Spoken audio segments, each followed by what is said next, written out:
Guys, welcome to my channel. My name's Samantha and I make videos on minimalism, work-life balance, travel, productivity and all that good stuff.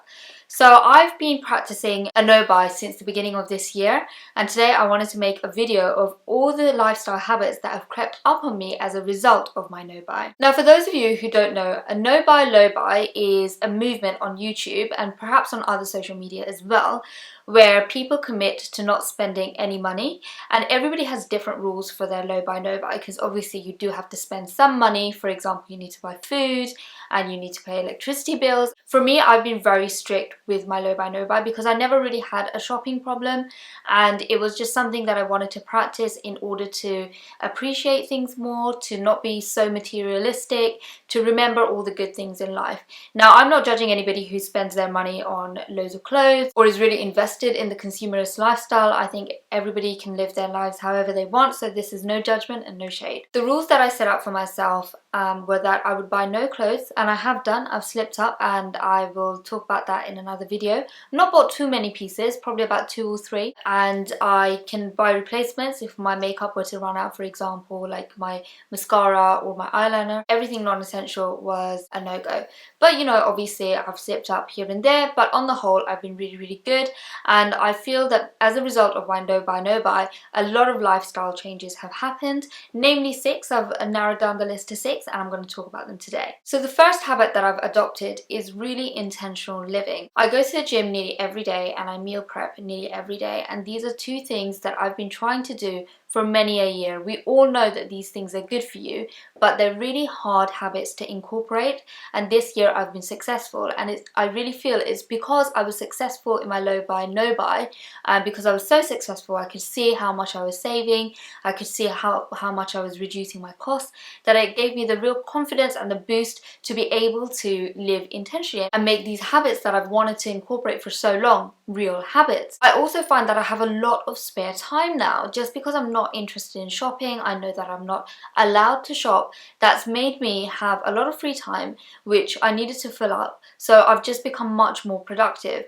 And if somebody had told me before that as a result of my low buy, no buy, I would start going to the gym every day and I would start meal prepping, I would find that so surprising. But these habits have been a direct consequence of this low buy, no buy. The second habit that I've developed is that I've become much less wasteful. And before I go into this point, I want to give you some context. So I live with my husband in my parents' house, and we have very different diets. Our backgrounds are quite different, and as a result of that, I eat very differently from him, especially in the evenings. I refuse to give up my Bengali traditional food that my mum makes, and Andrew prefers to have his traditional food that he was brought up with, namely British food.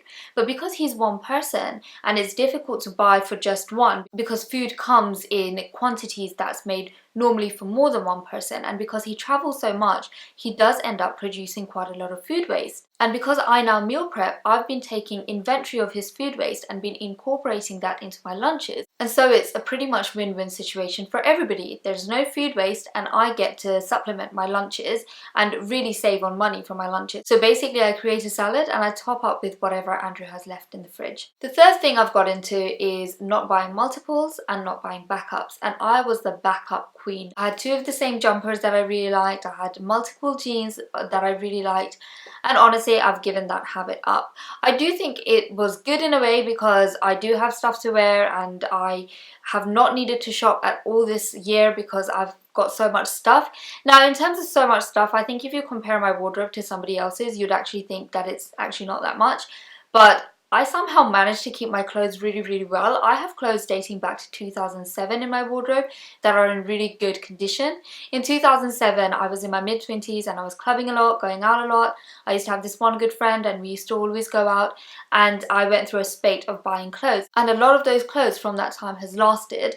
I've always been quite into timeless pieces, so they don't look very dated. Actually, they don't look dated at all. And yeah, you'll see like the same clothes pop up here and there all the time, and I don't need to buy backups because you forget how long a shelf life things have. So for example, I love boots, or I used to really love buying boots. So if I thought that a pair of boots were on the way out, what I would do is I'd buy a replacement, put the old boots aside. I wouldn't chuck them away, I'd just put them aside into storage and I'd start wearing the new boots. But what happened is that I was accumulating boots and not finishing any any one of them up, not really, you know, getting holes in them or the heels breaking. None of that stuff was happening. So they were still all serviceable, but just less new. And as a result of my low buy, no buy, I've actually been working through each pair of boots, each pair of shoes, and just getting through them, getting them to a point where you can no longer wear them and throwing them away. Or if I'm deciding that I simply cannot wear these shoes anymore, or I don't want to wear these shoes anymore, I'm just putting them into charity. So I'm not having an accumulation of things. The fourth habit that I've gotten into is going paperless and digitizing. I absolutely hate paper and I hate clutter. After I decided to go on my minimalism journey, I reduced down all my papers to one slim folder and everything else has been uploaded onto the cloud. And it's been so good. Even on my phone, I have a folder that says important documents. I've got copies of travel documents, NI numbers, all that stuff that I might need to hand, but that I don't have to dig out the paper version of every time when I need to fill out a form or something. The fifth habit that I've gotten into is learning to appreciate things, or actually having the time to appreciate things. I have really beautiful things all around me, and because I was always spending time going on to the next thing, I wasn't giving each item their appreciation and their due.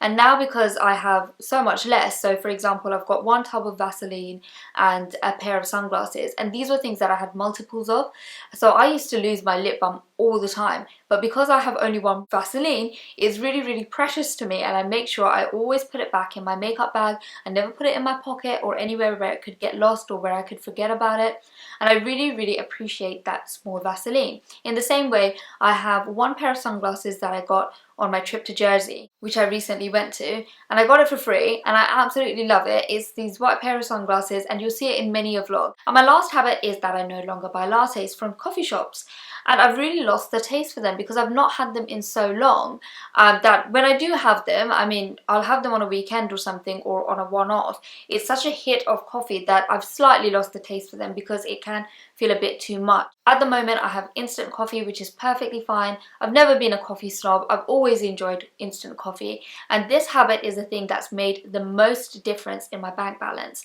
And I guess because it's such a small luxury that I would allow myself in the past, that other luxuries started to creep in. It essentially acted as a gateway to larger luxuries. But because I've cut myself off from that gateway, I now no longer think, oh, I'll go for this, I'll go for that, because it's like, if I can't even afford to buy a latte, I can't afford to buy all the other stuff. So obviously I can afford it, but I choose not to afford it, and it's been, as I said, a miracle for my bank balance. I absolutely love the fact that I went on this minimalist journey and that I'm on my low buy no buy. It's going to be something that I think I'll take away with me for the rest of my life. I don't know if I'll continue to do it as aggressively as I am now. Things might change in my life in the future, who knows, but for now I'm really happy. It's transformed my life. It's given me a lot of contentment. I'm really grateful to it. I'm really grateful that you guys are watching this journey and following me. And as always, I hope you enjoyed this video, and I'll catch up with you next time. Bye!